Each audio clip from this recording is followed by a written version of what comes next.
Loïc Chéné-Gérard, bonjour. Bonjour. Vous avez déclaré tout à l'heure vouloir faire de la Bretagne le leader du bien manger en Europe. Qu'est-ce que ça veut dire?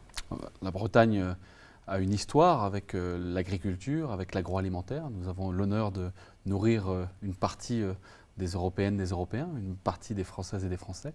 Et nous avons dans cette période à assumer des attentes de nos consommateurs, des attentes de nos concitoyens sur beaucoup de sujets, des sujets environnementaux, des sujets d'aménagement du territoire, des sujets de respect animal, des sujets aussi de respect de nos agriculteurs pour qu'ils puissent vivre de leur métier. Pour définir une stratégie, nous avons choisi de nous définir comme étant leader du bien manger pour tous. C'est notre objectif, c'est la marque de fabrique de la Bretagne et c'est ce qui appuie l'ensemble des politiques publiques que nous animons. Et concrètement, ça passe par quoi? Concrètement, ça passe par quoi? C'est bien manger pour tous, ça veut dire deux piliers. D'abord la transformation des systèmes agricoles pour aller vers l'agroécologie, pour une agriculture qui intègre l'ensemble des enjeux de la transformation environnementale qui est devant nous, de ces transitions que nous devons intégrer de manière obligatoire à nos modèles, avec bien entendu en tête à chaque instant la capacité de l'agriculteur de vivre de son métier, ce qui est la moindre des choses. Et le pour tous, parce que nous pourrions considérer que finalement pour atteindre le premier objectif, nous pourrions nous contenter de réduire de manière massive nos productions pour finalement nous nourrir que la Bretagne et ne plus nous préoccuper du reste de la France, du reste de la planète. Et donc le pour tous, c'est continuer à produire à des prix qui sont attendus aussi par nos concitoyens qui, pour une partie d'entre eux, vivent dans des situations qui, économiquement, nécessitent des produits sains, tracés de qualité, mais à un prix acceptable. C'est tout cela le bien manger pour tous, c'est l'agroécologie et l'autonomie alimentaire. C'est un enjeu considérable pour la Bretagne, pour l'ensemble de la filière qui va de l'agriculture à la transformation jusqu'à la distribution. Et je crois que c'est une belle dynamique que nous sommes en train de créer dans l'ensemble du territoire.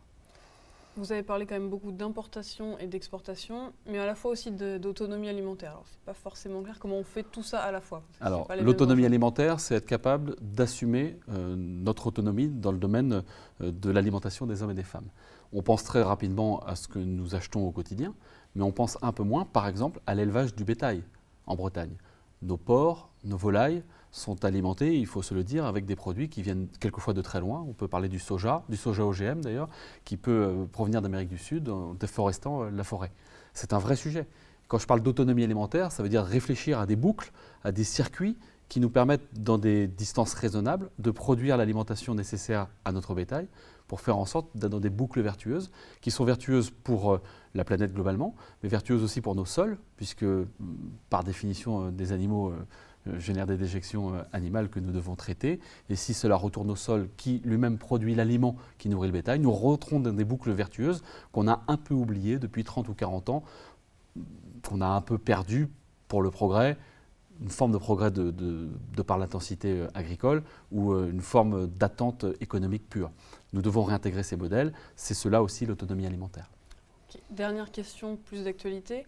Quel regard vous portez sur tous les arrêtés anti-pesticides qui ont été pris par certains maires en France, et notamment un tout proche de chez nous? Ce que j'ai dit déjà fin août, lorsque ce sujet a fait la une de l'actualité, c'est que les questions posées par nos concitoyens, les questions posées par certains acteurs, y compris par le maire de Langouette, sont des vraies questions qui interpellent les politiques, qui interpellent tous les concitoyens. Moi, je crois que le sujet n'est, pas de se dire que c'est 5 mètres, 50 mètres, 100 mètres, 200 mètres, c'est le sujet globalement des intrants, le sujet globalement de la chimie de synthèse dans l'agriculture qui est posé. Et nous devons regarder cela avec beaucoup de sérieux et avec l'appui des scientifiques. Et les agriculteurs, depuis des années maintenant, intègrent des nouvelles normes, des nouvelles manières de produire qui doivent être encore adaptées ou qui doivent certainement encore évoluer au regard de la connaissance scientifique que nous avons aujourd'hui. Et puis le deuxième sujet, c'est de garder une cohésion sociale dans notre pays. Nous avons besoin des agriculteurs. Nous avons besoin des agriculteurs d'abord parce qu'ils nous nourrissent, et puis en plus parce que nous ne pouvons pas faire les transformations qui sont attendues sans eux. Il faut le faire avec eux. Et l'inquiétude qui pointe en ce moment, c'est une fragmentation de la société, une fragmentation de notre population face aux ceux qui seraient gentils, ceux qui seraient méchants, ceux qui seraient bons, ceux qui seraient mauvais.